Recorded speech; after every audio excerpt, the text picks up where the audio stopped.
Welcome to weekend with journalist Sai. ఈ వారం ప్రధానంగా రాజకీయాలు రెండు పార్టీలు చేసిన కంప్లీట్గా వరద రాజకీయాలే నడిచినాయి. బెజవాడలో వచ్చిన విపత్తు ఏదైతే ఉందో ఆ బుడమేరు వాగుకు సంబంధించి కూడా రాజకీయం, బురద కష్టాలకు సంబంధించి రాజకీయం, వరద బాధితులకు అందించే సహాయక చర్యల్లో రాజకీయం, విరాళాల మీద రాజకీయం, లేదంటే బోట్ల పనితీరు, లేదంటే బోట్లు వచ్చి బ్రిడ్జిని డ్యామేజ్ చేసేయడానికి సిద్ధమయ్యాయంటూ రాజకీయం. ఒకటి కాదు, కంప్లీట్గా ఒక రకంగా ఒక యుద్ధమే జరిగింది.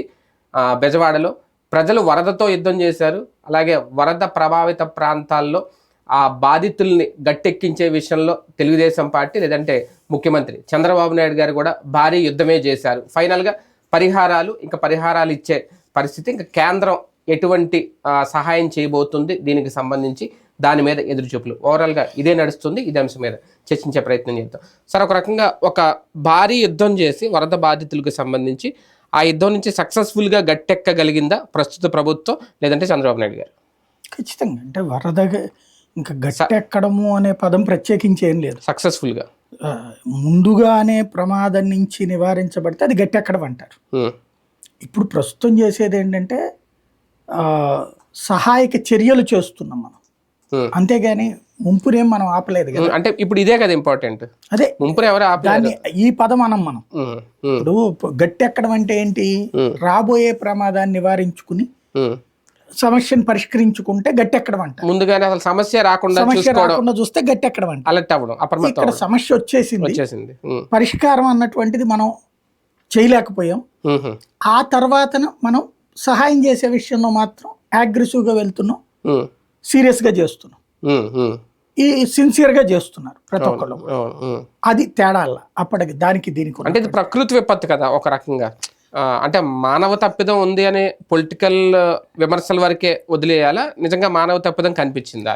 ప్రకృతి విపత్తు అంటే తుఫాను రావడానికి ప్రకృతి విపత్తు అంటాం, వరద రావడానికి ప్రకృతి విపత్తు అంటాం. కానీ ఈ ప్రాంతానికి వరద రావడం ప్రకృతి విపత్తు కాదు, అది మ్యాన్ మేడ్ మిస్టేక్. అది అంతేనా? ఎందుకు జరిగింది అంటే, ఒకటి విధానపరమైన నిర్ణయాల లోపం. ఏదైతే ఆ పోలవరానికి లింక్ చేసి వదిలేసేయటం, ఇంతకాలం జనానికి ఆ ముక్క చెప్పలేదే. గతంలో 2014-19 మధ్యలో చెప్పింది ఏంటంటే శాశ్వత పరిష్కారం అయిపోయింది బుడమేరుకి అని అధికారికంగా చెప్పేశారు. ఇప్పుడు ఎట్లా చెప్తున్నారు, ఏది నిమ్మల రామానాయుడు రేపు మేము దీన్ని పరిష్కరిస్తామని, ఇదే తరహా మాట అప్పుడు కూడా చెప్పారు, పరిష్కారం అయిపోయింది అని. ఏంటంటే పోలవరం కాలువకు లింక్ చేసేసాం కాబట్టి పరిష్కారం అయిపోయిందని అప్పుడు అనుకున్నారు. అది నిజమని నమ్మబట్టినే మీకు కొత్త ఏరియాలు బాగా డెవలప్ అయినాయి. రాజరాజేశ్వరిపేట ఇదివరకు అట్లాంటి ఏరియాల్లో 10 లక్షలు 15 లక్షలు అట్లా ఉండే ఇళ్ళు. ఇది చెప్పిన తర్వాతనే రాజరాజేశ్వరిపేట కావచ్చు, ఇప్పుడు మీకు హౌసింగ్ బోర్డు కాలనీ కావచ్చు, అవన్నీ విపరీతంగా పెరిగినాయి. అసలు ఆ అంబాపురం పాముల కాలువ ఆ రూట్ అయితే, జక్కంపూడి ఈ రూట్ అయితే వెంచర్లు మామూలుగా వేయాల. ఇదివరకు ఏంటంటే మీకు ఆ పాల ఫ్యాక్టరీ దగ్గర దాదాపు 7 లైన్ల పట్టాలు ఉంటాయి, 7-8 లైన్లు, ఈ చివరి నుండి ఆ చివరి దాకా ఉంటది. ఇదివరకు అటు వెళ్ళాలంటే, అంబాపురం వైపు వెళ్ళాలంటే అక్కడ మిల్క్ ఫ్యాక్టరీ దగ్గర కింద ఒక గేట్ ఉంటది. ఎందుకంటే మా కాలేజ్ అక్కడే కాబట్టి రెగ్యులర్ గా అటు తిరిగేవాళ్ళం. ఆ గేటు దాటాలంటే రోజుకి ఈ మెయిన్ లైన్, ఏది హైదరాబాద్ నుంచి వచ్చే మెయిన్ లైన్ కాబట్టి ప్రతి అరగంటకి గేట్ వేస్తూనే ఉండేవాడు. ఒక్కోసారి ఆ ఒక ట్రైన్ కంటిన్యూటీ పెట్టి అరగంట 30 గంట గేట్ వేసినే ఉండేది.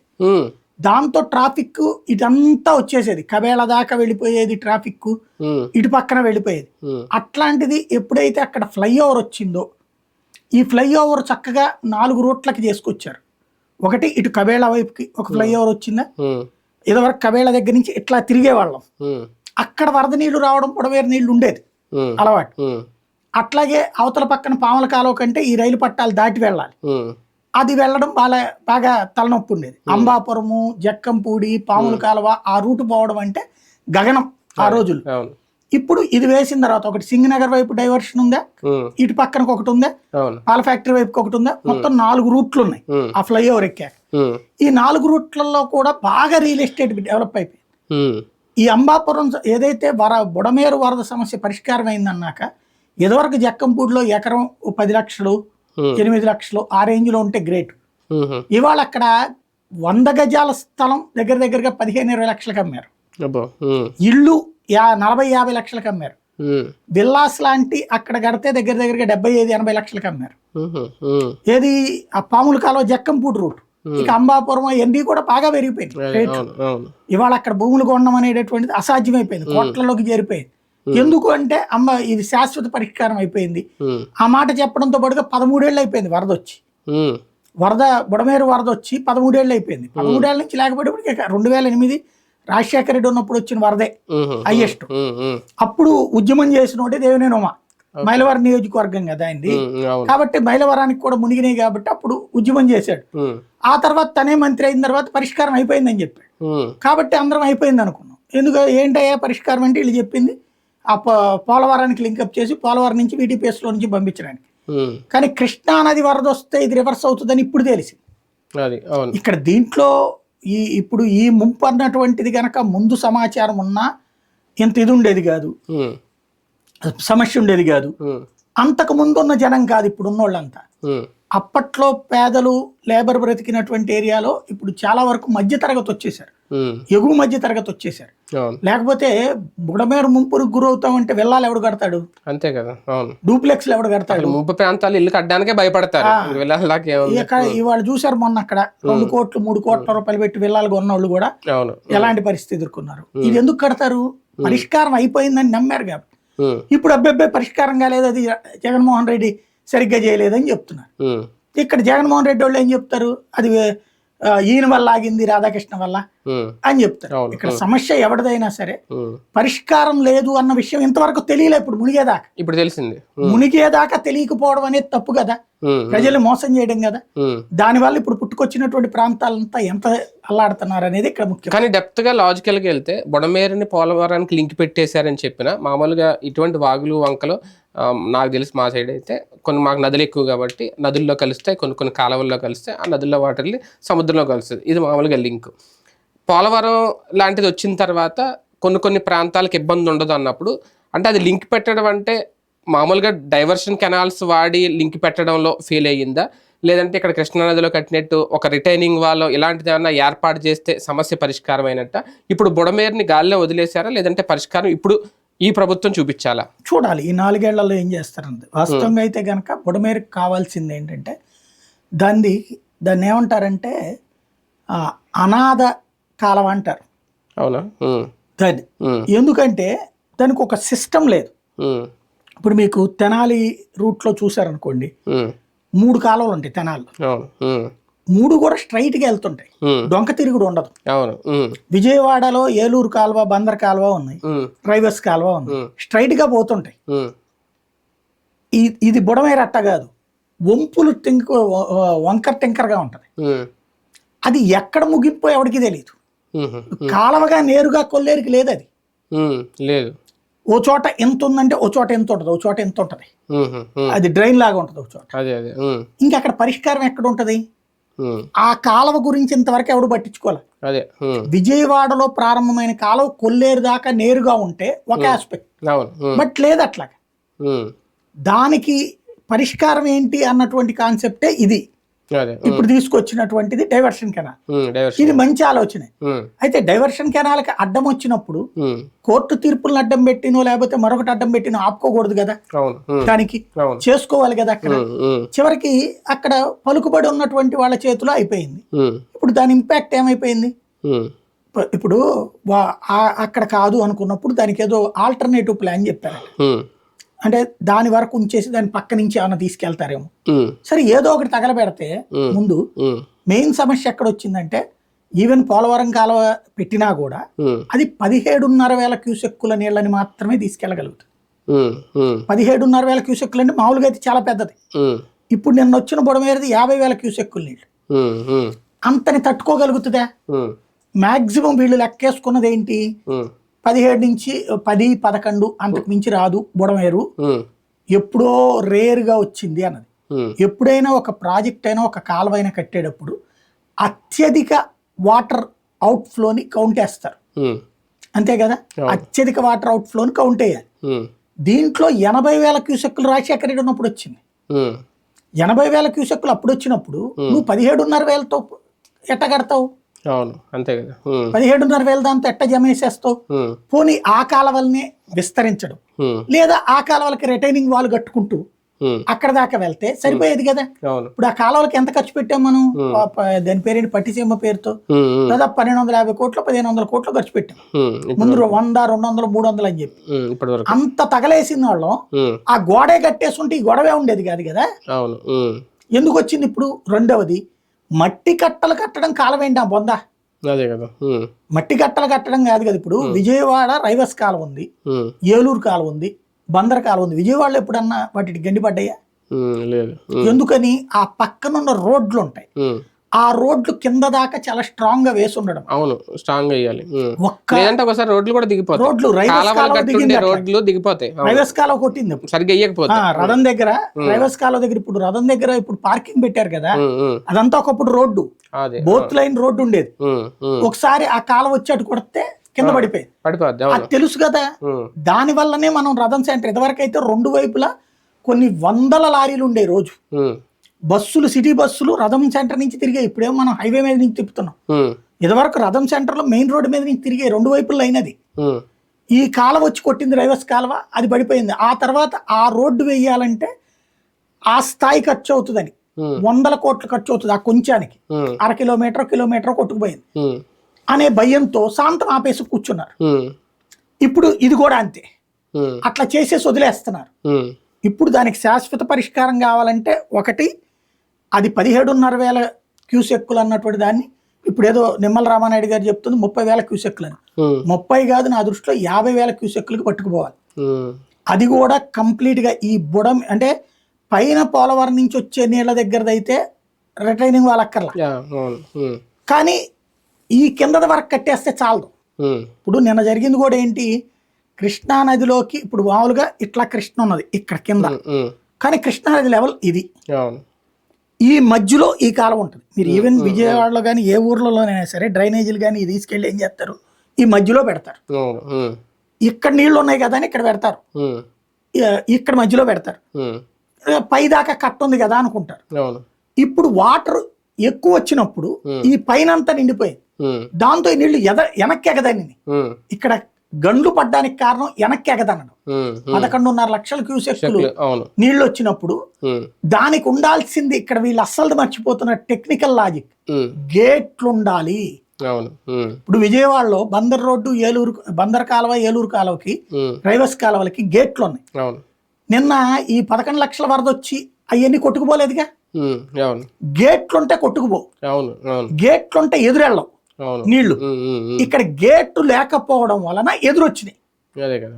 పైనుంచి వచ్చిన వరద ఎంతో తెలియట్లే. ఇక్కడ మొత్తం కలిపి లెక్కేస్తున్నారు. అక్కడ పైనుంచి వచ్చిన వరద కాదు అక్కడ కౌంటు, ఎదురు తన్నిన వరద వలన ఈ నీళ్లు ఆ నీళ్లు కలవడం వల్ల వచ్చింది దెబ్బది. కాబట్టి ఇట్లా జరగకుండా ఉండాలంటే అక్కడ గేటు పెట్టాలి. ఇప్పుడు వెలగలేరు హెడ్ రెగ్యులేటర్ ఏంటది, గేట్లు. అక్కడ కొంత 11 అడుగుల దాకా 7 అడుగుల దాకా స్టోర్ చేసుకోవచ్చు. అంతకు మించి ఉంటే వదులుతారు. 11 అడుగుల దాకా ఉంటే వదిలిపెట్టామని చెప్పారు కదా మొన్న. అంటే అది గేటు. అట్లాంటి గేటు వలన రెగ్యులర్ గా వరద రావట్లా, లేకపోతే రెగ్యులర్ గా వరద వచ్చేది. అట్లాంటిది అదే 60-70లోనే పెట్టారు. ఇక్కడ అట్లాంటి గేటు పెట్టలా. గేటు పెట్టుంటే అది ఎగదన్నుకు వచ్చేది కాదు. కాకపోతే వీళ్ళు ఎందుకు పెట్టుంటారంటే ఈ నీళ్లు అటు పోకుండా ఆగిపోతాయి కదా అని పెట్టుంటారు. కానీ ఆ గేటు కనుక పెట్టుంటే ఈ నీళ్లు ఇటుకు వదిలిన రెగ్యులేటర్ నుండి ఇంత ప్రాబ్లం వచ్చి ఉండేది కాదు. కానీ బుడమేరు అనేది ఇప్పుడు కొత్తగా సృష్టించబడిన వాగేం కాదు, కొత్తగా వచ్చిన కాలువేం కాదు, ఎప్పటి నుంచో ఉంది. చాలా పార్టీలు అధికారంలోకి వచ్చినాయి, వెళ్ళినాయి. ఈ పాపం ఎవరికి మూట కట్టాలి, ఎవరిది అనుకోవాలి? నిర్లక్ష్యం. అందరూ కూడా ఇప్పుడు ఇవాళ ఇన్ని ఉపన్యాసాలు ఇచ్చారు కదా, బురదలు వేసుకున్నారు కదా, ఎవడు రేపు పొద్దున ఎవడు పట్టించుకోరు. మళ్ళీ మామూలే, లేదు అయిపోయిందని చెప్పేస్తారు. ఇప్పుడు అప్పట్లో అయిపోయిందని చెప్పారు కాబట్టి అయిపోయింది అనుకున్నాను. మళ్ళీ మురిగినప్పుడు అప్పుడు ఆడు చెప్పాడు, ఈడు ఇప్పుడు చెప్పాడు, నిన్నటోడు గవర్నమెంట్ తోడు దాన్ని కొత్తోడు అంటాడు, కొత్తోడిది తప్పని చెప్పి వీళ్ళు అంటారు. ఇప్పుడు రాజశేఖర డ్యాంలో 2008లో దానికి ఆల్టర్నేటివ్ ప్లాన్ చేశారు. బుడమేరు డైవర్షన్ కెనాల్ అన్నది అప్పుడు ప్లాన్ చేసింది బీడీసీ, బానే ఉంది కదా. ఆ తర్వాత కూడా పోలవరం కాలువ రాజశేఖర రెడ్డి కట్టిన కాలువకి లింకప్ చేశారు తప్పించి వీళ్ళు ఏం చేశారు? కొత్తగా చేసింది ఏం లేదా? 14 నుంచి 19 మధ్యలో ఏం చేశారు? ఏం చేశారు అసలు? అంతకుముందు కాంగ్రెస్ గవర్నమెంట్ ఏమీ చేయలేదు. తెలుగుదేశం 14 సంవత్సరాలు ఉందిగా, ఏం చేయలేదే మరి. అంటే ఏదైనా ఇలా వరదలు వచ్చినప్పుడు మురిగినప్పుడే జలాశయాలు పట్టించుకోలేదని టాపిక్ వస్తుంది. ఏం లేనప్పుడు ఎవరో పట్టించుకోరు, ఎవరు అడగరు, ఏమీ చేయరు కూడా. అంతే, అయిపోయా ఇప్పుడు పరిష్కారం. దానివల్ల ఏం ప్రయోజనం అయింది? మళ్ళీ వరద వచ్చినప్పుడు ఇది అంతే, మళ్ళీ ఎప్పుడు వస్తే అప్పుడు బుడ పెరుగుతుంది. కాసేపు నీ పాపం అంటే నీ పాపం, దాని మీద ఆ పార్టీ దురదన్నోడు అటు మాట్లాడతాడు, ఈ పార్టీ దురదన్నోడు ఇటు మాట్లాడతాడు. ఈ మధ్యలో మునిగినోడే మా బతికేంటిరా అంటే కనుక నీకు 10,000 ఇచ్చారు కదా, లేకపోతే నీ బియ్యం ఇచ్చారు కదా, పప్పులు ఇచ్చారు కదా, నువ్వు బాగా బతికేస్తున్నావు అని ఒడ్డును కూర్చున్నోడు మాట్లాడతాడు. అయిపోద్ది అక్కడ అంతే. వరద నష్టం అంచనా వేయడం, బాధితులకు పరిహారం ఇచ్చే విషయంలో ప్రభుత్వం తీసుకున్న నిర్ణయం ఎలా చూడాలి? అంచనా వేసే విషయంలో చాలా సీరియస్ ఎఫర్ట్ పెట్టారు, అభినందించాలా. సచివాలయ సిబ్బంది వాళ్ళ మిగతా సిబ్బంది అందరూ ఇళ్ల దగ్గరకు వచ్చారు, చేశారు. కానీ అంచనా వేసిన విధానంలో ఒక లోపం చూసాను. ఏంటయ్యా అంటే ఇప్పుడు మన ఇంట్లో ఏమేం పోయినాయి నష్టం అని అడగాలి కదా. వాళ్ళు ఏం అడుగుతున్నారు? కొన్ని రాసుకొచ్చారు. మీది ఫ్రిడ్జ్ పోయిందా? ఫ్రిడ్జ్ ఉందా? ఉందండి, పోయింది. అదేది ఏసీ ఉందా? పోయిందా? ఏసీ అయితే పోదు కదా. వాషింగ్ మిషన్ ఉందా? పొయ్యి ఉందా? ఇలాంటి ఒక 4-5 రాసుకొచ్చి ఒక మాక్సిమం వాళ్ళు రాసుకొచ్చినవి ఉన్నాయా లేదా అన్నది మాత్రమే అడుగుతున్నారు. అయిపోయినాయి అంటే పోయినాయి. 2 వీలర్ ఉందా? ఉంది. కారు ఉందా? కారు ఉందా? పోయింది. ఈ వరకే అడుగుతున్నారు తప్పించి అసలు అడగట్లా నీకేం పోయినాయి. ఇప్పుడు ప్రతి ఒక్కడి ఇంట్లో బట్టలు మొత్తం పోయినాయి, బట్టలు పోతాయి. అవును, సోఫాలు, ఫర్నిచర్, కుర్చీలు, చెక్క ఉన్న ప్రతి వస్తువు నాశనం, ఎందుకు పనికిరావు కూడా ఇంకా అంతే. అలాగే ఈ ఇన్వర్టర్లు పోయినాయి, అది అసలు ఇక్కడ కౌంటే ఇట్లా కింద ఉంటాయి కదా, ఇన్వర్టర్లు ఎవడు కౌంటేలా కూడా. అట్లాగే ఈ పవర్ సాకెట్స్ కూడా ఈ మధ్య కాలంలో కిందకే పెట్టుకుంటున్నారు ఎవరికాళ్ళు, ఎందుకంటే పైన అయితే మళ్ళీ పేలుతాయి, లేకపోతే గబక్కన ఇదేయడం కష్టం అని చెప్పి పవర్ సిస్టమ్స్ మొత్తం కొలాప్స్ అయినాయి. అది ఎవడు అడగట్లేదు, ఎవడు చెప్పట్లేదు. ఇది ప్రస్తుతం జరుగుతున్నది ఏంటంటే ఇలా తర్వాత 3వ రోజు తర్వాత నుంచి సహాయక చర్యలు బాగా వెళ్ళినాయి. ఫుడ్ ఇవ్వడం, ఇది నీళ్లు లోపలికి వెళ్ళగలిగే అవకాశం వచ్చినప్పటి నుంచి ఫుడ్ ఇస్తున్నారు, మంచినీళ్ళు ఇస్తున్నారు, అంతా బాగానే ఉంది.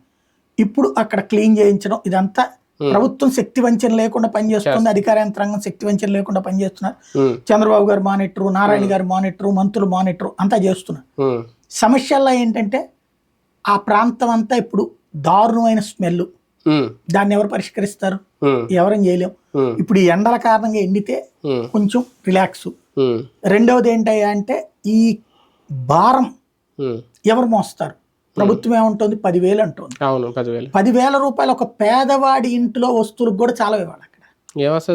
అది బట్టలు ఇవాళ బట్టలు అట్లీస్ట్ పేదవాళ్ళు కొనుక్కునేటటువంటి ఒక చీర, చుడీదారు ఇట్లాంటివి చేసుకున్న 1,000 రూపాయలు, మగాళ్ళకి 1,000-1,500 తక్కువ అవట్లేదు. మినిమంలో మినిమం ఒక 5 జతలు వేసుకుంటే ఇద్దరు కలిపి అయిపోయింది కదా, పిల్లలకు కూడా కలిపితే ఇంకేముంది అసలు? 10,000కి రావు ఫ్యామిలీకి బట్టలు. అట్లాంటి బట్టలకే సరిపోతాయి. ఇప్పుడు ఇవన్నీ కొనుక్కోవాలంటే ఎట్లాగా? అదే కదా. కాబట్టి ఇప్పుడు ఏంటంటే ప్రభుత్వం ఇందులో హ్యూమన్ టచ్ కావాలి, మనిషి బాధని చూడాలి. డబ్బులు తక్కువ ఉన్నాయా?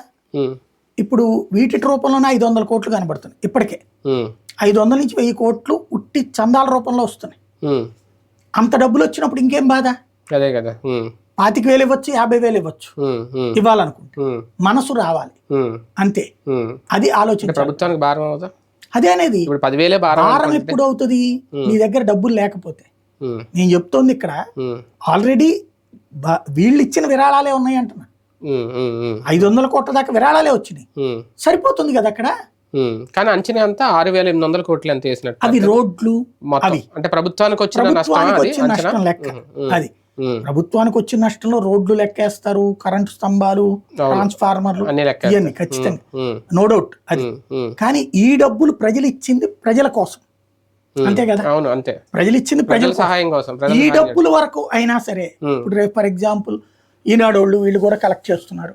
ఆ డబ్బులు ఈ డబ్బులు కలిపి మొత్తం ఎంతమంది విక్టిమ్స్ అయ్యారో లెక్కేసి డివైడ్ చేసి వాళ్ళకి ఆ డబ్బులు ఇవ్వగలిగితే చాలు.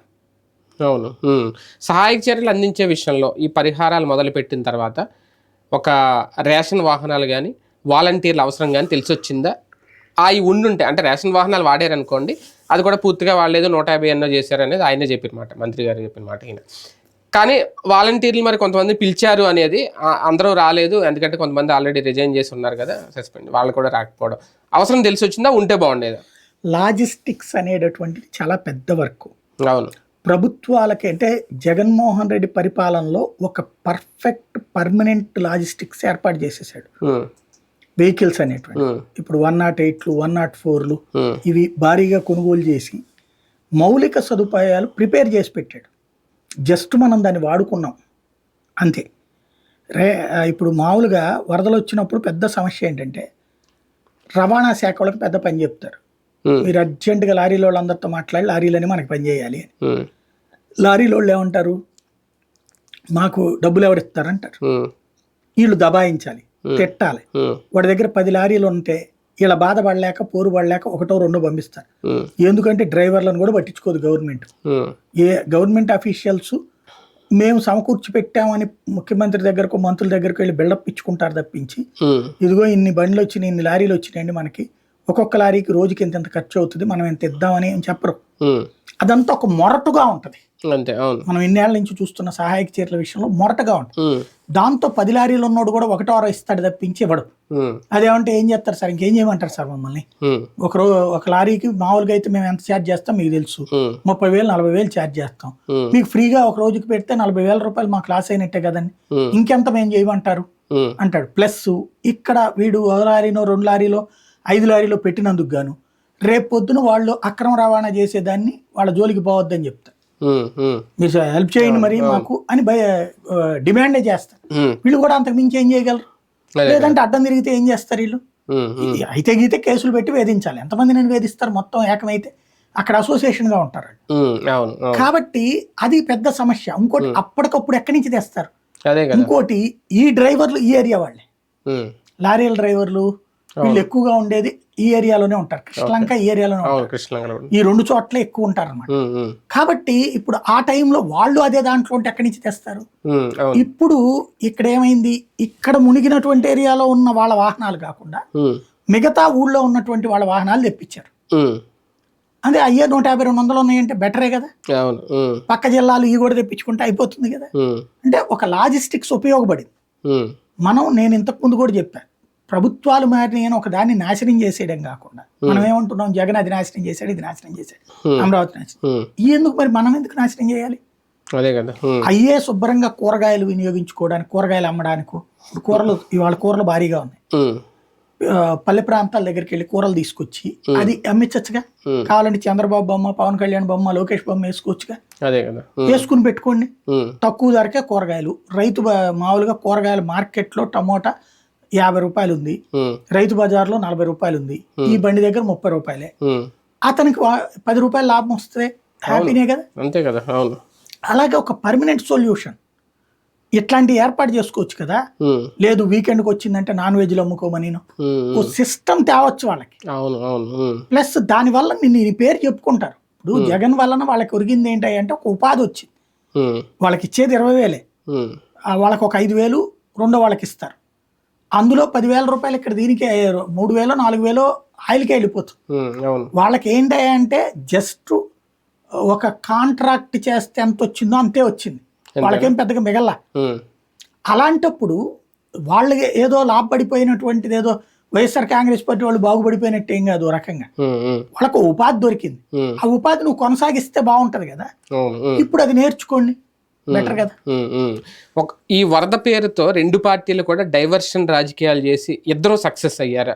మధ్యలో వైసీపీ నేతలను అరెస్ట్ చేసిన టీడీపీ దాడి కేసుకు సంబంధించి, లేదంటే జగన్మోహన్ రెడ్డి గారు చేసిన వ్యాఖ్యలు బాబు గారు ఇల్లు మునక్కుండా ఉండడానికే డైవర్షన్ చేశారు, ఇలా తీసుకొచ్చారు ఇలా అని చెప్పడం, లేదంటే బోట్లు రాజకీయం, ప్రధానంగా బోట్లు వైసీపీ నాయకులకు సంబంధించి దాంతో ఏకంగా బ్రిడ్జ్నే డ్యామేజ్ చేయాలనుకున్నారు. అది కూలిందంటే అది కొట్టుకుపోయిందంటే మొత్తం లక్షలాది మంది చచ్చిపోయి ఉండేవారు. ఇలాగా ఇందులో ఒకటేంటంటే వీళ్ళు ఎంత డైవర్ట్ చేసినా జనం అయితే అది చర్చ మానలేదు. అయిపోయిన తర్వాత పనికి వస్తుంది. లేదా ఒడ్డునున్నటువంటి వాళ్ళకు ఒక టాపిక్ అంటే ఫెయిల్యూర్ ని కవర్ చేయనీయకుండా ఒక టాపిక్ తీసుకొచ్చి ఇచ్చారు.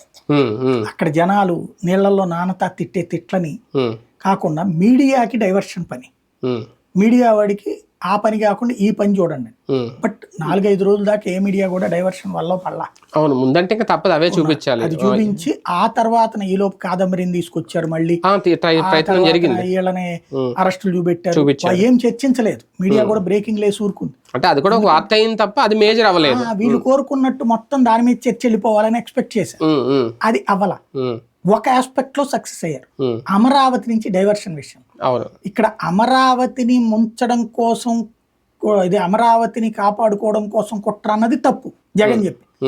కానీ అమరావతిలో జరిగిన విషయాన్ని మిగతా మీడియా దృష్టి అటు వెళ్లకుండా ఉండడంలో, తీసుకెళ్లడంలో సక్సెస్ అయ్యారు. ఇవాల్టి ఇంత మీడియా, సోషల్ మీడియా యుగంలో కూడా అమరావతిలో ఒక వాగు పొంగిందని గాని, అక్కడ ప్రాంతం అంతా మునిగిందని కానీ, ఈవెన్ హైకోర్టుకి వెళ్లే దారి లేక, సెక్రటరీకి దారి లేక 2 రోజుల పాటు పనులు ఆగిపోయినాయి అని కానీ, హైకోర్టు చివరికి ఆ నీళ్లలోనే జడ్జి గారు వెళ్లారన్నటువంటిది కానీ, అలాగే చివరికి చంద్రబాబు గారి ఇంటి దగ్గరికి నీళ్లు వచ్చినాయి అని కానీ, దానికి దాదాపుగా ఒక తాడి చెట్టు అంత ఎత్తున ఇసుక బస్తాలేసి నీళ్లు ఇంట్లోకి రానియకుండా కాపాడుకొచ్చే ప్రయత్నం చేశారని కానీ, చివరికి ఆ పక్కన ఉన్నటువంటి అన్ని కరకట్ట బ్యాక్ సైడ్ ఉన్నాయని మునిగిపోయినాయి అని కానీ, మంత్రి సత్యనారాయణ స్వయంగా వీడియో పెట్టేదాకా చాలా మంది తెలియదు. అవును, ఇప్పటికీ ఆ ఫోటోలే చూస్తుంటే మొత్తం ఆ లోపల ఎక్కువ చెట్లే ఉంటాయి, అవన్నీ కూలిపోయినాయి, లోతు నీళ్లు వచ్చినాయి.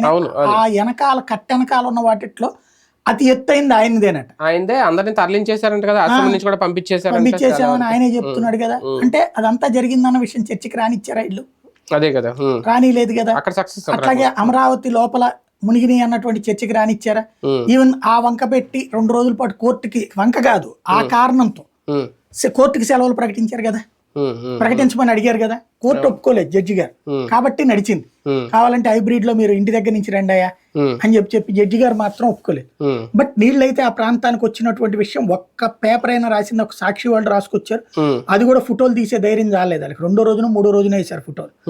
వాళ్ళు వేసిన ఫోటోలకు కౌంటర్గా అబ్బెబ్బే ఏం లేదని వీళ్ళు, అంటే బహిరంగంగా నీతి బాహ్యమైన చర్యలకి దిగారు. నీతి బాహ్యమైన చర్యలు ఒకటి, జగన్ చేసినటువంటి నీతి బాహ్యమైన చర్య ఏంటంటే, ఇదేదో తమనే గుద్దే, ఏది నీళ్ళని తీసుకొచ్చి ఇటు వదిలేసి చంద్రబాబుని కాపాడుకోవడానికి అనేది అతను చేసిన. వీళ్ళ నీతి బాహ్యమైన చర్య ఏంటంటే, అమరావతిలో మునగలేదు అని చెప్పి, అక్కడ హైకోర్టు దగ్గర బానే ఉంది రోడ్డు, ఇదిగో చూసుకోండి అని చెప్పేసి, దానికి కౌంటర్ గా సాక్షి వాళ్ళు ఆ నీళ్లలో నుంచి ఫోటో తీశారు. అంటే ఇప్పుడు ఫర్ ఎగ్జాంపుల్ మా ఇంటి దగ్గరే ఉంది, రోడ్డు మీద 12వ రోజు కూడా నీళ్లు ఉన్నాయి. మా సందులో వరకు సిమెంట్ రోడ్డు కాబట్టి అక్కడ నీళ్లు లేవు, వెళ్ళినాయి 10వ రోజు. 10వ రోజు తర్వాత నీళ్లు వెళ్ళిపోయాయి.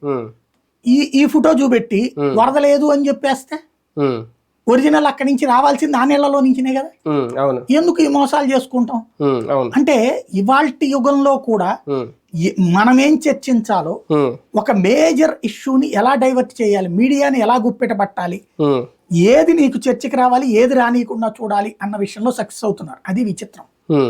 కానీ డైవర్షన్ రాజకీయంలో అంటే జగన్మోహన్ రెడ్డి గారు చేసిన వ్యాఖ్య, సడన్ గా గుంటూరు వచ్చి ఆయన నందిగం సురేష్ని పలకరించడానికి వచ్చినప్పుడు ఆయన బోస్ డీకే అనే పదం గురించి మాట్లాడి, నేను ఆల్రెడీ వినిపించాను. ఎందుకంటే దీనికి కొన్ని పదాలు సార్ వాస్తవంగా వేరే లాంగ్వేజ్ నుంచి డబ్ అయినప్పుడు మనకి తెలుగు అర్థం అనేది స్పష్టంగా అర్థం అవుతుంది. అప్పుడు మాధవచోదిట్ని, ఎందుకంటే కొంచెం హిందీ పదాలు కొన్ని జనరల్గా కూడా పుడతా ఉంటాయి. ఇప్పుడు నీ బండబాడ అనేది అంటాడు ఆయన సినిమాలో, దానికి రకరకాలు, లేదంటే ఈ మధ్యన వైరల్ అవుతుంది నీ దుంపల దగ్గర ఇలా అంటే. ఇవి కొన్ని ప్రాంతాలను బట్టి పుడతా ఉంటే, మనం ఇప్పుడు కోస్తాలో ఒక రకంగా ఉంటుంది, గోదావరి జిల్లాలో లాంగ్వేజ్ ఒకలా ఉంటుంది, స్లాంగ్ ఉత్తరాంధ్రలో అలా ఉంటుంది. అయితే దీనికంటూ ఒక అర్థం ఉందా, లేదంటే ఈయన సొంతంగా మాట్లాడారా అనేది అది వినిపించిందా? దీని ఆ పదం కూడా ఒకసారి చెప్తా. అంటే ఏమిటో తెలుసా? తెలుగుదేశం పార్టీ కార్యాలయంలో తెలుగుదేశం పార్టీ అధికార ప్రతినిధి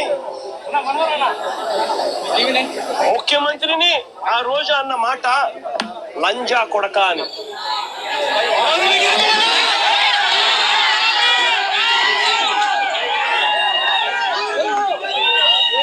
నిజంగా ఆ మాదిరిగా ఒక వ్యక్తి తిడితే రాష్ట్ర వ్యాప్తంగా ఆ ముఖ్యమంత్రిని ప్రేమించే వాళ్ళు, వైఎస్ఆర్ కాంగ్రెస్ పార్టీని అభిమానించే వాళ్ళు రాష్ట్ర వ్యాప్తంగా ఉన్న వాళ్ళందరికీ కూడా ఇది ఒక రకంగా ఇది ఎందుకు వినిపించాలంటే అందరూ విన్నదే, జగన్మోహన్ రెడ్డి గారు అన్న ఈయన డిక్షనరీలో రాసిన పదమా ఒక రకంగా బోసిడీకే అంటే నిజంగా అర్థం ఉంది, ఎందుకంటే అది ఉంటే అందరూ ఈయన అన్నట్టు భావోద్వేగాలు రెచ్చగొట్టినట్టు దాడులు అందుకే చేశారు అంట. ఓకే, అది కరెక్ట్ వెర్షన్ నాకు తెలిసి, అంటే ఇది మీరు కూడా వినే ఉంటారు. నాకు తెలిసి 5th 6th చదివిన టైంలో మా గోదావరి జిల్లాలోనే ఈ పదం పుట్టిందని నేను అప్పుడు అనుకుంటా, ఎందుకంటే మీకు వినే ఉంటారు గంగాధర్ మిమిక్రీ, సత్యనారాయణ మిమిక్రీ అనేది ఉంటుంది. అది ఒకసారి నేను బయటికి తీసా, ఒకసారి విందాం. ఇంతకీ నీ పేరేమిటినైనా? బోసిడీకే. ఒరి నీ మొహం అంతా బోసిడీకేమిట్రా? పేరడిగితే వెధవా నీ పేరు? అవును బోసిడీకే. మళ్ళీ అవును బోసిడీకే. ఒరే వెధవా, నేను అడిగింది నీ పేరురా.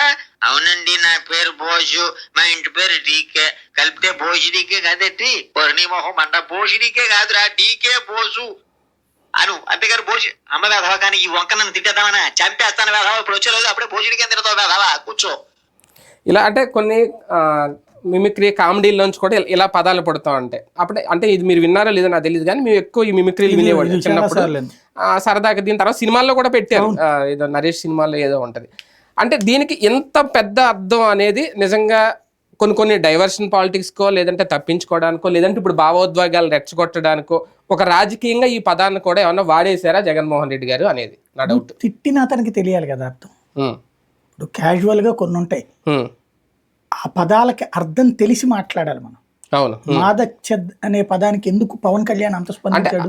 అది హిందీ నుంచి వచ్చింది పదం, ఎవరికి తెలుసు అది? అదే అవును, మనకి స్కూళ్ళల్లో కూడా అవునండి, అవును, టీచర్లు ఎన్నోసార్లు తిట్టేవాళ్ళు మాదచ్చదే. అవును, మా నాన్న ఎన్నిసార్లు తిట్టుంటాడు మాదచ్చదే, అప్పుడు తెలియదు నాకు. అవును, కానీ పవన్ కళ్యాణ్ ఈ మాట అన్నప్పుడు దానికి సంబంధించిన అర్థం హిందీలో తెలుగులో ట్రాన్స్లేట్ చేసినప్పుడు గానీ తెలియలే. ఎవరో శ్రీరెడ్డి అనుకుంటా అన్నారు అప్పుడు. మరి అప్పటిదాకా తెలియలేదుగా, ఇప్పుడు ఇది తెలిసింది. మాదచ్చద్దు బోస్టీకి అనేది కామన్ గా వాడేస్తున్నాం. అవును, కానీ ఇప్పుడు ఈ సెలబ్రిటీల పేరు మీద వచ్చి గొడవల వలన అది ఎంత భూతని తెలిసింది. అదే కదా, ఎప్పటికైనా జాగ్రత్తగా ఉంటే సరిపోతుంది. ఇందులో డైవర్షన్ ఏం లేదు. ఆ రోజున అతను డైవర్షన్ చేసినట్ట పవన్ కళ్యాణ్ ఆ మాట అన్న రోజున ఆయన రోడ్డు మీదకి వచ్చి మమ్మల్ని తిడతావా, నన్ను తిట్టిచ్చారు మమ్మల్ని అని మాట్లాడారు కదా. మరి అది ఆయన డైవర్ట్ చేసినందుక ఆయన అనబట్టినే కదా. ఇప్పుడు జగన్ అనబట్టినే కదా జగన్ మాట్లాడింది. జగన్ ఆ మాట అనకుండా అన్నాడంటే తప్పే. ఇప్పుడు చంద్రబాబు గారు అనేది కాదు ఇక్కడ పాయింట్ అన్నారు, దాని అర్థం ఏంటి? దాని అర్థం వాళ్ళ దృష్టిలో, ఆయన దృష్టిలో అర్థం ఏంటి? అదేదో ఉండాలి కదా. బోస్టీకి అంటే ఇంకో పదం ఏదో ఉండాలి కదా. ఎట్లా మాట్లాడతావు నువ్వు? అంటే క్యాజువల్ గా అన్ని మాట్లాడినట్టు మాట్లాడేసారు. ఇప్పుడు రాజకీయ విమర్శలో తప్పే లేదు. అహంకారివి లేకపోతే దుర్మార్గుడివి, దుర్మార్గుడు అనే పదమైనా సైకో లాంటి పదాలైనా సరే అది వ్యక్తిగా తనని, అదైనా తప్పే. అనైతికమైనటువంటి పదాలే. నిన్ను ఎరా ఎదవా అంటే ఒప్పుకుంటావు, ఒప్పుకోవు కదా. మరి అట్లాంటప్పుడు ఎదురు వాళ్ళని ఎట్ట అంటావు నువ్వు? రాజకీయంగా ఎంతవరకు ఈ భాషలు వాడారా? ఇప్పుడు అయ్యా మీరు అవినీతికి పాల్పడుతున్నారు అయ్యా అని ఎందుకు మాట్లాడారు రాజశేఖర రెడ్డి? నువ్వు దుర్మార్గుడు అయ్యా అని ఆ తర్వాత రోజుల్లోకి వచ్చింది. అది కూడా దుర్మార్గుడు అలా దుర్మార్గమైన చర్యలకు పాల్పడ్డావయ్యా చంద్రబాబు అని విమర్శించేవాడు. నువ్వు దుర్మార్గుడివి అనలా. ఆ రోజున పదాలు ఎక్కడో మన కళ్ళెదురుగుండానే చంద్రబాబు రాజశేఖర రెడ్డి మాట్లాడుకున్నప్పుడు లేదు కదా. ఇప్పుడు ఎందుకు వస్తున్నాయి బోస్టీకేలు, మాదచ్చేదులు, పచ్చి బూతు పదాలని? మనం ఒక పదం మాట్లాడేటప్పుడు అసలు ఆ పదం మాట్లాడాల్సిన అవసరం ఏంటి? ఇది ఎప్పుడో కడుపు రగిలిపోయి మనమే తంతన్నప్పుడు, దాడి చేస్తున్నప్పుడు, కడుపు రగిలిపోయి బూతులు వచ్చినప్పుడు. తర్వాత దానికి ఆయన ఏదో ఎక్స్ప్లెనేషన్ కూడా ఇచ్చినట్టున్నారు పట్టాభి. నేను అసలు జగన్నే అనలేదు ఈ పదం, అక్కడ ఏంటిది ప్యాలెస్ లో ఉన్న పాలేరు అని అధికారులను ఏదో అన్నట్టు ఏదో కవర్ చేసుకున్నట్టున్నారు. జగన్నే అనలేదు ఆయనకి చెప్పుకున్నారని. అంటే గంజాయి కేసు విషయంలో మాట్లాడినప్పుడు ఆయన అనలేదు అని. ఏంటంటే కాబట్టి ఇప్పుడు ఈయన మాట్లాడే పదం వాడినా ఆ పదానికి అర్థం నీకు తెలిసి మాట్లాడు, తెలియనప్పుడు ఆ పదం వాడక. బాగుంది కదా అని చెప్పి, రైమింగ్ ఉంది కదా అని చెప్పి మాట్లాడేస్తే వచ్చినట్టు. ఇప్పుడు దాన్ని డైవర్ట్ చేయాల్సిన అంశం ఇవాళ కాదు కదా. అప్పుడైతే అప్పుడు అంటే ఈ రోజు ఆయన నోటి నుంచి వచ్చింది కాబట్టి మళ్ళీ తెలియదు కదా. ఇప్పుడు ఎందుకు వచ్చింది? నందిగం సురేష్ అరెస్ట్ చేశారు, వీళ్ళు ఏం ప్రచారం చేస్తున్నారు? సురేష్ లాంటి రాక్షసుని అరెస్ట్ చేశారని ప్రచారం చేస్తున్నారు. అతను అరెస్ట్ చేసిన కేసు ఇది అని ప్రజలకు తెలియజేయాలి కదా. అంటే ఈయన చెప్పాలనుకున్నది టీడీపీ కార్యాలయం మీద దాడికి మేమే స్కెచ్ గీయలేదు, అంటే ఎవరు చేయలేదు, వాళ్ళే వచ్చి చేశారు. కాకపోతే అంతమంది ఒకేసారి వచ్చి నిజంగా చేసేస్తారా? ఎవరు చెప్పకుండా డ్రామానే, 100 మంది. అది ఖచ్చితంగా పార్టీకి సంబంధించి ప్రణాళికాబద్ధంగా జరిగింది. వాళ్ళని తీసుకెళ్లి వాళ్ళని కొట్టించింది నిజం, మిగతాది జగన్ చెప్పేది తప్పు. ఏది ఆవేశంతో వచ్చారు, ధర్నా చేద్దాం అనుకుంటే జరిగింది. ధర్నా చేద్దాం అంటే లోపలికి వెళ్ళరు కదా, బయటకు వచ్చి టెంట్ వేయాలి కదా. కాబట్టి అది తప్పు. ఒక రకంగా అంటే జగన్మోహన్ రెడ్డి గారికి ఈ విషయంలో అంటే వరుసగా అరెస్టులు చేయడం, తెలుగుదేశం పార్టీ దాడికి సంబంధించి ఒక షాక్ ఇవ్వాలని మాత్రమే అనుకుందా రాష్ట్ర ప్రభుత్వం, లేదంటే చంద్రబాబు నాయుడు గారు? ఇందులో ఏమైనా ఇంకా రాజకీయం ఉందా? వరుస అరెస్టులకి ఏమన్నా ఇప్పుడు రంగం సిద్ధమవుతుందా? ఇందులో జగన్ కి షాక్ ఇవ్వడం అనేది ఏం లేదు. జగనే జైలుకి వెళ్ళినోడు, ఇంకా ఆయన షాక్ తింటాడు. ఒకప్పుడు జైలుకి వెళ్ళినోడు అయితే వైఎస్ఆర్ కాంగ్రెస్ పార్టీ వాళ్ళని భయోత్పాతానికి గురి చేయాలనుకుంటున్నారు. ఎందుకు అంటే గతంలో తెలుగుదేశం పార్టీ వాళ్ళ మీద కేసులు పెట్టారు, అరెస్టులు చేశారు. ప్రముఖులైనటువంటి అయ్యన్న పాత్రుడు, అచ్చెన్నాయుడు ఇట్లాంటి వాళ్ళ మీద అరెస్టులు లేకపోతే కేసులు ఇట్లాంటి మన లెక్కలు చెప్పారు కదా ఎన్నెన్నో ఉన్నాయి కేసులు అనేటటువంటి, పవన్ కళ్యాణ్ మీదతో సహా అంతమంది మీద పెట్టినందుకు ప్రతీకారం తీర్చుకుంటామని అప్పుడే చెప్పారు ఓపెన్ గా. ఎర్ర డైరీ రాసుకుంది అందుకే కదా, ఆ డైరీ అమలు చేస్తామని చెప్పారు కదా.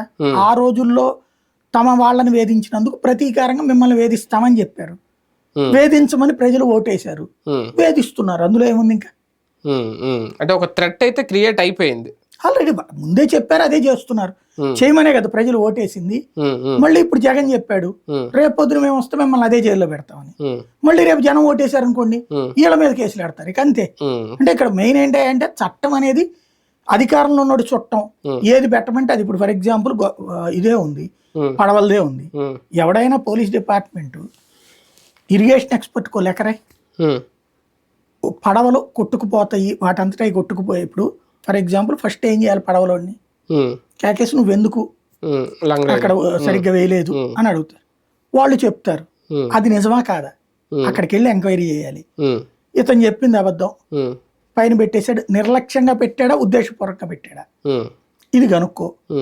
ఆ తర్వాత ఇరిగేషన్ ఎక్స్పర్ట్కి ఓ లెటర్ రాసి ఇరిగేషన్ ఇంజనీర్కి, ఏమండి పడవతో ఈ వంతెన కూలిపోద్దా అని లెటర్ రాసి, అసలు కంప్లైంట్ ఎవరు ఇచ్చారు దీంట్లో నాకు తెలియకడితే, కంప్లైంట్ ఎవరు ఇచ్చారు? ప్రభుత్వమే. కంప్లైంట్ ఏంటి దీంట్లో? అంటే ఆ బోట్లు వచ్చి ఇక్కడ బ్రిడ్జ్ దగ్గర ఆగిపోయినాయి కాబట్టి ఇష్యూ వచ్చిందా? వెళ్ళిపోయి ఏ సముద్రంలో కొట్టుకుపోతే ఏ గోలా ఉండదు. ఎట్లా వెళ్తాయి? ఇప్పుడు శ్రీశైలం దగ్గర వచ్చి కొట్టినాయి లాస్ట్ ట్రిప్. అప్పుడు ఎవరు శ్రీశైలం ప్రాజెక్ట్ కూల్చాలనుకున్నారా? నాగార్జున సాగర్ దగ్గర వస్తాయి అంటే సాగర్ని కూల్చాలనుకుంటున్నట్ట. అసలు బోటుతో ప్రాజెక్టులు కూలేటట్టు అయితే ప్రాజెక్టులు గడ్డం అనవసరం కదా. అదేమన్నా బుడమేరు గట్ట కూలిపోవడానికి, బుడమేరు గండి పడింది దానికంటే. పోనీ ఆ మొక్కకి ఒక అర్థం ఉంది, బుడమేరు బోట్లతో కొట్టారండి అని చెప్పి. అది మట్టి కట్ట కంటే బోటుతో పడుద్ది, ఎందుకంటే అన్ని టన్నులు బరువు, అంత ప్రవాహం. అసలు దాంట్లో ఈ పట్టనే పట్టలేండి. కానీ ఏ మట్టి కట్టం అంటే ఒక అర్థం ఉంది. కానీ ఇప్పుడు ఎక్కడో ఎందుకు ఆ పైన ఉన్నటువంటి టూరిజం బోట్లన్నీ ఎక్కడ పార్క్ చేస్తారు? పొన్నమి దగ్గరేగా. ఆ రోజున పైకి పెట్టుకున్నారు కదా. మొత్తం ఎన్ని అయినాయి? 5 బోట్లు కొట్టుకొచ్చింది. అక్కడ ఎన్ని ఉన్నాయి అసలు స్తంభాలు? నేను అడిగేది ఏంటంటే విడిగా రోజుకి ఒక 50-100 పార్క్ చేసుకోవడానికి ప్లేస్ ఉంటుంది అక్కడ. ఒక పిల్లర్ లాగా ఉంటుంది, దానికి లంగర్ వేస్తారు, గొలుసులు ఉంటాయి పెద్ద పెద్ద. అంతకంటే ఎక్కువ వస్తే ఎక్కడ పెట్టాలి? రెండోది, అక్కడ ఏమన్నా గవర్నమెంట్ హైడ్రా పెట్టిందా ఇలాంటి బోట్లను తీసి ఒడ్డును పెట్టడానికి? పెట్టమంటే కూడా లేదని ఇక్కడ పెట్టాడా? లేదు కదా. మరి ఇంకా అసలు ప్రభుత్వం ఏం చేసిందని అక్కడ? రెండవది, ఫస్ట్ టీవీ ఛానళ్ళు పత్రికల్లో రాస్తారు కుట్ర ఉందేమో. ఫస్ట్ 2 రోజులు ఏం లేదు, 3వ రోజు నుంచి రంగు గురించి పేపర్లో రాయడం, ఆ రంగు చూస్తారనేసి 4వ రోజుకి రవీంద్ర మాట్లాడటం. ఆ తర్వాత చంద్రబాబు ఈ కుట్ర కోణం లేదు, ఎప్పుడైతే ఇక్కడ వైఫల్యం అని తెలుస్తున్నదో, సహాయక చర్యలు చివరి దాకా వెళ్ళలేదు అన్నటువంటి అది గట్టిగా వెళ్తుందో, అప్పుడు దీంట్లో కుట్ర కోణం అంటూ బిగిన్ చేసి సైమల్టేనియస్ గా అలాగ తీసుకొచ్చి మొత్తం వరద వైఫల్యాన్ని డైవర్ట్ చేయడం కోసం బోట్ల డ్రామా అన్నటువంటిది క్రియేట్ చేశారు. ఇప్పుడు ఇవాళ అరెస్ట్ చేస్తారు, కేసు నిలబడుతుందా? అరెస్ట్ చేశారు కదా, అదే కేసు నిలబడుద్దా అని అరెస్ట్ ఏమో చంద్రబాబు గారిని కూడా అరెస్ట్ చేశారు. నేరస్తుడు అయిపోడు కదా ఆయన. దాంతో ఏమంటారు, నిరపరాధి అంటారు, వీళ్ళని నిరపరాధి అంటారు. రేపు ఏ సుప్రీంకోర్టుకి వెళ్ళినప్పుడు ఏమవుతుంది? అతను వెళ్ళలేడు. ఇప్పుడు ఖచ్చితంగా వైసీపీ తీసుకెళ్తుందిగా, సుప్రీంకోర్టు దాకా తీసుకెళ్లాలనుకుంటుందిగా. ఎందుకంటే బోట్లో ఇప్పుడు ఎక్కడతో వదిలేస్తే కేసు వీళ్ళు రేపు పొద్దున్న బెయిల్ మీద వస్తే 4 రోజులు పోయిన తర్వాత మళ్ళీ ఆవిడ పని ఆడు చేసుకుంటాడు. అదే గనక దీనికి మళ్ళీ ఏ నందిగం సురేష్ అరెస్ట్లో ఉమ్, లేకపోతే తలసిల రఘురాం అరెస్ట్లో అని అనుకోండి, వాళ్ళు సుప్రీంకోర్టు దాకా వెళ్తా డబ్బులు పెట్టుకుంటారు. అవును, ఉమ్, అప్పుడు కోర్టు నవ్వుతుంది, అడుగుతుంది ఉమ్, ఏంది ఇది అని.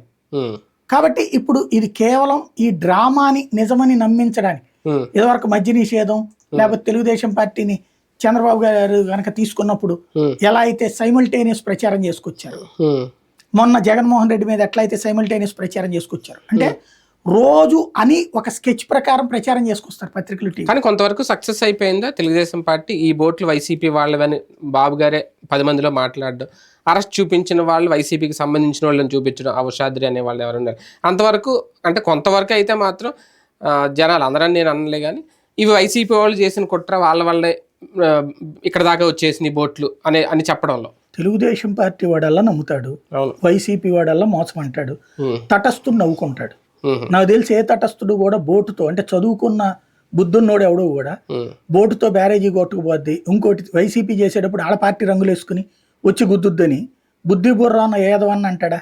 ఉమ్, ఎవడన్నా చేసినప్పుడు దానికి ఏ పసుపు రంగు వేసి తీసుకొచ్చారు, అవును, అది మాకు సంబంధం లేదనన్నా చెప్పాలి కదా. ఉమ్, ఉమ్, ఇంకోటి వైసీపీ రంగులు ఎందుకు వేశారంటే, ఇంతకుముందు వైసీపీ జగన్మోహన్ రెడ్డి ప్రమాణ స్వీకారం టైంలో ఉమ్, ఆ రంగులు వేశారట, ఉమ్, ఎవడో ఉమ్. దానికి తీసుకెళ్లారట. ఇప్పుడు మళ్ళీ మొన్న జెండాలేమో మరి జనసేన తెలుగుదేశం ఇవన్నీ పెట్టుకుని తిరిగారు. అదే 2 బోట్లకు ఉన్నాయి అవి. ఆ. ఉమ్, ఉమ్, కాబట్టి దేనిది లెక్క అట్లాగే ఉంది. ఇంకోటి 5 బోట్లు వచ్చి గుద్దింది. ఉమ్, 11.5 లక్షల క్యూసెక్కుల నీళ్లు వచ్చినప్పుడు ఉమ్, జరిగే సహజ సిద్ధ పరిణామాన్ని ఉమ్, ఒక పెద్ద కుట్రగా ప్రపంచం ముందు చర్చించడంలో, ఉమ్, మనం సరిగ్గా చెప్పాలంటే పాకిస్తానుడు కనుక తన వైఫల్యాలు కవర్ చేసుకోవడానికి భారత్ గురించి ఎలా అయితే నెగిటివ్గా, కాశ్మీర్ గురించి నెగిటివ్గా ప్రచారం చేస్తాడో ఉమ్, అట్లాంటి రాజకీయం నడిపారు ఇక్కడ. ఉమ్.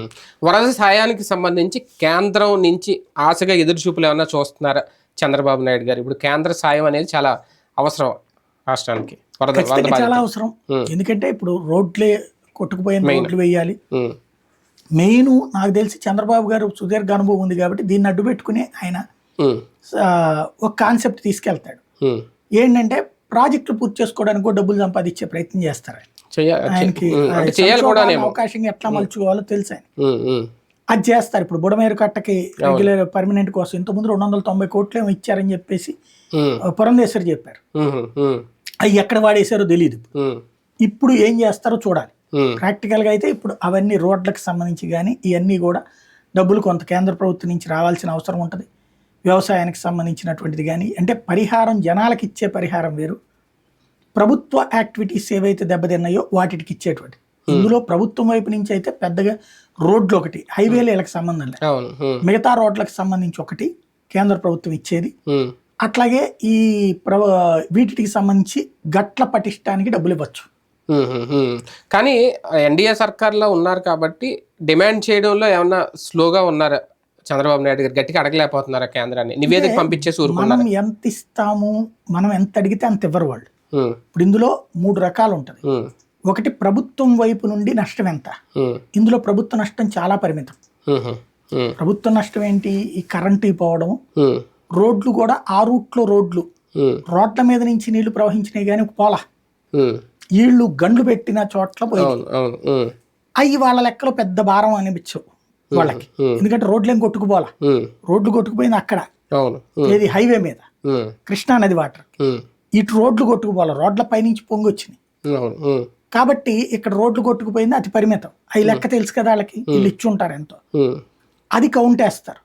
మిగతా అది ట్రాన్స్ఫార్మర్లు ఇవి, ఉమ్, అవి లెక్కేస్తారు వాళ్ళు. ఉమ్, ఉమ్, వాటికి ఇన్సూరెన్స్లు ఉంటాయి ఆహా, ఉమ్, ట్రాన్స్ఫార్మర్లకి వాటికి. ఉమ్, కాబట్టి దాన్ని ఇది వాళ్ళు అవి లెక్కేస్తారు, అవి కట్ చేసుకుంటారు. ఉమ్, ఇక మిగతాది వ్యక్తిగత నష్టం. వ్యక్తిగత నష్టానికి వచ్చేటి కేంద్ర ప్రభుత్వం ఒక విధి విధానం ఉంది. ఇంటికైతే ఎంత, మునిగితే ఎంత, నిండా మునిగితే ఎంత, అవి ఉమ్, అవి జనాలకి ఇవ్వాలి. ఉమ్, అయితే ఇక్కడ ప్రజల నుంచి డబ్బులు వసూలు చేశారు కాబట్టి ఉమ్. ఈ డబ్బులు ఇచ్చేస్తున్నారు, కేంద్రం ఇచ్చిన డబ్బులు ప్రభుత్వం వాడుకోవడానికి వీలు. ప్రభుత్వం వాడు అంటే వీళ్ళు చేసిన అంచనా అయితే పంపిన నివేదిక 6,800 కోట్లు, అదే అంతవరకు అయితే కరెక్టే కదా? ఆ డబ్బులైనా వస్తాయా? అదే నిధులు అదే అనేది నేను అనుకోవడం అంత రాదు అనుకుంటున్నాను. ఎందుకంటే ఇప్పుడు వీళ్ళు చెప్పినటువంటి వాటిట్లలో పొలాలు, వ్యవసాయము ఇవి చెప్పారు. వ్యవసాయం మీద వచ్చేటప్పటికి మీకు ఈ నిబంధనలే ఉంటాయి. ఎకరాకి ఎంత ఇవ్వాలి అన్నటువంటిది కేంద్రం లెక్క ఉంటుంది. ఆ లెక్కనే ఇస్తారు. అది ఆల్రెడీ ఎన్డీఆర్ఎఫ్, ఎస్డీఆర్ఎఫ్ ఇవి ఉన్నాయి, ఫండింగ్ ఉన్నాయి. ఏది విపత్తుల నివారణ నిధి, దాని నుంచినే తీసుకోమని చెప్తారు. ఈ అదనంగా ఇదేంటంటే భారీ కొలాప్సింగ్ అన్నటువంటి దానికి సంబంధించి ప్రభుత్వ ఆస్తులు పెద్దగా చూపించలేదు. వీళ్ళు వచ్చి చూశారు కదా, చూసిన వాటిలో ఇల్లు మునిగింది మాట వాస్తవం. ఇళ్ళకి సంబంధించి ప్రభుత్వం ఇచ్చేది మినిమం పరిహారమే ఉంటుంది అవి, కాబట్టి వాటిట్లో తక్కువే వస్తుందని నేను అనుకుంటున్నా. ఎందుకంటే ఇప్పుడు ఇంతకుముందు అప్పుడు హుద్హుద్ తుఫాన్ అప్పుడు 1,00,000 కోట్లు పోయిందని చెప్పారు. కేంద్రం ఇచ్చింది 1000 కోట్లు, చివరికి ఖర్చు పెట్టింది 750 కోట్లు. కాబట్టి ఇక్కడ 6,800 కోట్లు అంటే 680 ఇస్తారా 1000 ఇస్తారా చూడాలి. ఒక రకంగా మరొక అంశం, జగన్మోహన్ రెడ్డి గారు ఒక భారీ రిలీఫ్ వచ్చిందా పాస్పోర్ట్ విషయంలో? మళ్ళీ ఆయన ఇప్పుడు లండన్ వెళ్ళడానికి సిద్ధమైపోతున్నారు. అది పెద్ద విషయం కాదు. ఇప్పుడు వాళ్ళ కొల్లు రవీంద్ర అడిగాడు, అవును, ఆయన పాస్పోర్ట్ సీజ్ చేశారని ఇవ్వమని చెప్పేసి, అది కామన్ థింగ్. అంటే వరదల టైంలో దాన్నే మేజర్ గా ఒక డైవర్షన్ రాజకీయంగా చేసే ప్రయత్నం అయితే జరిగింది. చెప్తున్నాను కదా, మన రాష్ట్రంలో మీడియా అనేటటువంటిది ఒక విచిత్రమైన జబ్బుతో బాధపడుతుంది. టీడీపీ సోషల్ మీడియాలోనే దాన్ని రన్ చేశారు, ఒక హ్యాష్ ట్యాగ్ ఏమంటారంటే మనకి ఇది ఫోబియా, జగన్ ఫోబియా అనేది ఎక్కువ. జగన్ అనేటువంటి వాడు ప్రతిపక్షంలో ఉన్నా కూడా తట్టుకోలేరు అక్కడ. జగన్ చచ్చిపోయేదాకా వదిలిపెట్టరు వీళ్ళు. జగన్ బతికున్నంత వరకు జగన్ ఫోబియా వీళ్ళని వెంటాడుతుంది. కాబట్టి జగన్ని రాక్షసుడు, దుర్మార్గుడు అని ప్రజల్ని నమ్మించే ప్రయత్నం చేస్తూనే ఉంటారు. ఎన్టీ రామారావు బతికున్నంత వరకు ఆయన గురించి దుర్మార్గుడిగానే చిత్రీకరించారు. ఆయన చనిపోయిన తర్వాత మళ్ళీ ఇప్పుడు వీరుడు అంటున్నారు. రాజశేఖర రెడ్డి బతికున్నంత వరకు రాక్షసుడిగానే చూపించారు. ఆయన చనిపోయిన తర్వాత ఆయన గొప్పోడు అని చెప్తున్నారు. అట్లాగే జగన్ని బతికున్నంత వరకు ఆ ప్రచారం చేస్తూనే ఉంటారు. సైకోలు అది ఇది, అదొక మానసిక తత్వం. ఆ మనసు ఉన్నటువంటి వాళ్ళు, అంటే ఒక దాన్ని ఏమంటారంటే, వాడెవడు ఇదివరకు ఓ బాబా విదేశాలకు వెళ్ళిపోయి ఇప్పుడు ఇది కట్టుకున్నాడు కదా, తమిళనాడు బాబా, ఆ టైపు మెంటాలిటీ. అంటే మాస్ హిస్టీరియాతో ఉంటారు వాళ్ళు. వాళ్ళ మానసిక ప్రవర్తన ఏంటంటే, ఏదైనా సరే ఫస్ట్ బాబు దేవుడు, బాబు తర్వాతన లోకేష్ దేవుడు, మిగతా వాళ్ళందరూ రాక్షసులు, దెయ్యాలే. వీళ్ళని అభిమానించేటటువంటి భక్తులు ఎవరైతే ఉంటారో, అది పవన్ కళ్యాణ్ అయినా, నాగబాబు అయినా, లేకపోతే కనుక బీజేపీ అయినా, వీళ్ళని అభిమానించే, అంటే వీళ్ళకి గౌరవించే భక్తులైతే, లేదా గౌరవించే వ్యక్తులైతే, స్నేహితులైతే వాళ్ళని ఏమనరు. అంతేగాని వాళ్ళకేమి మళ్ళీ వీళ్ళతో సమానంగా చూడరు. మిగతా వాళ్ళందరూ కూడా దేశద్రోహులు, రాష్ట్ర ద్రోహులు, సామాజిక ద్రోహులు అనే ఒక చిత్రీకరణ నడుస్తుంటది. వాళ్ళని మీరు అర్ధరాత్రి పూట నిద్ర లేపినా సరే నా డాష్ డాష్ గాడని దిగుతారు, వాళ్ళు ఆలం డాష్ డాష్ గాడని తిరుగుతారు.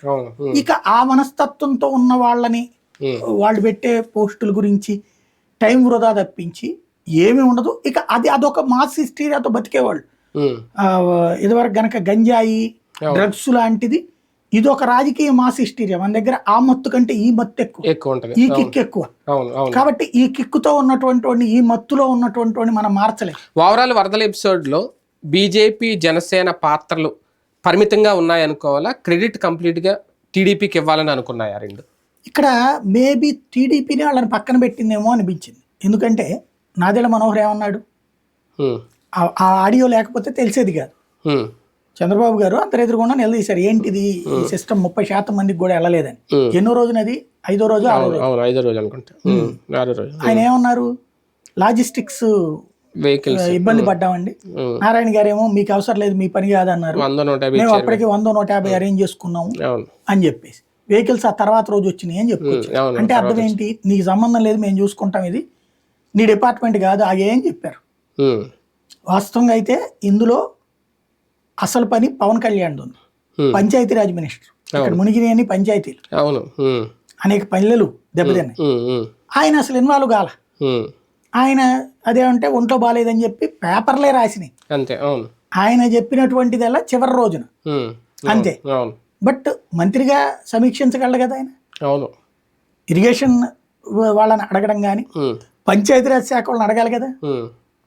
6వ రోజున 7వ రోజు సమీక్షించేది మొదటి రోజు నుంచి చేయాలి కదా. రెండోది సివిల్ సప్లైస్ ఫస్ట్ రోజు నుంచి చూడాలి కదా. ఎవరు మంత్రి 6 రోజులు 7 రోజుల దాకా ఫుడ్ కూడా సక్రమంగా వెళ్ళలేదంటే సివిల్ సప్లైస్ కాకపోతే ఇంకెవరు వైఫల్యం. కానీ నాదెళ్ల మనోహర్ గారి దగ్గర ఉండే, అంటే కొన్ని వీడియోస్ వచ్చినాయి, అందరికి ప్యాక్ చేయించడం, ఆయిల్ ప్యాకెట్లు ఇవన్నీ సరఫరా చేసే విషయంలో ఆయన కొంచెం యాక్టివ్ గానే ఉన్నారు. ఎప్పుడు అది? అదే 4 రోజుల తర్వాత. వరద రోజుల్లో కావాల్సిన ఆహారం సరఫరా ఎవరు చూడాలి? అది పట్టణాభివృద్ధి శాఖ మంత్రి నారాయణ చూశారు. అవును, ఆయన చూశారు ఫస్ట్ నుంచి. ఆయనకేంటి సంబంధం అది? మరి ఇరిగేషన్ డిపార్ట్మెంట్ వాళ్ళు చూడాలా, సివిల్ సప్లైస్ డిపార్ట్మెంట్ వాళ్ళు చూడాలా? ఉమ్, వాళ్ళకి కదా పని. ఉమ్, లేదంటే కనుక ఈ ప్రకృతి విపత్తులకు సంబంధించినటువంటి దాంట్లో పర్యావరణ శాఖ మళ్ళీ ఏంది. ఉమ్, ఉమ్, ఉమ్, కాబట్టి వీళ్ళ శాఖలు ఏంటి వీళ్ళకి తెలియకపోవడం, ఉమ్, ఈ శాఖలతో సంబంధం లేదు. ఇప్పుడు మున్సిపల్ మంత్రి ఏంటి చూసేది? అదే, ఉమ్, మున్సిపాలిటీకి సంబంధం ఉమ్, అంతే కదా చూసేది. అవును, ఆయన ఎట్లాగే టేకప్ చేయగలిగారు అంటే ఓవరాల్గా నారాయణకి అప్పచెప్పేశారు.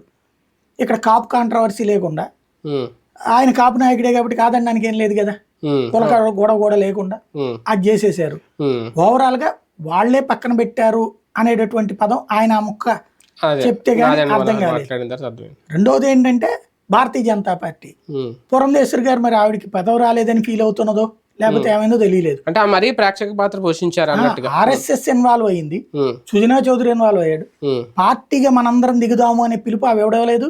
అవును, ఉమ్, ప్లస్ అందరూ కలిసి దిగమని చెప్పలేదు. అవును, అవును, అది మరి ఆవిడ మరి నాయకత్వంలో ఏంటో తేడా అర్థం కాలేదు. ఇదివరకు సోమవీర్రాజు, ఉమ్, ఉమ్, హరిబాబు ఉమ్, ఉమ్, ఎవరున్నా సరే మన కార్యకర్తలు, ఎందుకు పవన్ కళ్యాణ్ కూడా అవును, మన కార్యకర్తలందరూ సాయకి చర్యలో పాల్గొనని పిలిపించారు. ఇచ్చారు, ఇచ్చారు. ఇక్కడ విఫలం అవ్వలేదు అది. అంటే కొంచెం అంటిముంటున్నట్టు అయితే ఉన్నారు దీంట్లో.